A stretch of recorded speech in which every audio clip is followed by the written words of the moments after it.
High, welcome back to my channel.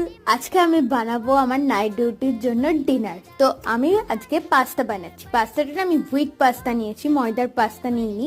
আমি এটা ফ্লিপকার্টের যে গ্রসারি আছে ওখান থেকে অর্ডার করেছি। তো প্রথমে আমি পাস্তাটা সিদ্ধ করে নিয়েছি। তার জন্য জলের মধ্যে আমি একটু দিয়ে দিয়েছিলাম অলিভ অয়েল আর নুন। হ্যাঁ, নুন আমি একটু পিঙ্ক সল্ট খাচ্ছি আর কি আজকাল।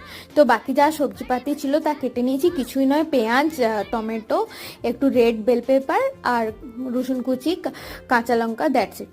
তো তারপর একটু বাটার দিয়ে আমি তার মধ্যে দিয়ে দিয়েছি প্রথমে রসুন কুচি এবং একটু ছোট ছোট করে কাটা আদা কুচি। তারপর পেঁয়াজ আর টমেটোটা দিয়ে দিয়েছিলাম। তারপর বেল পেপার দিয়ে খুব ভালো করে সতে করে নিয়েছি।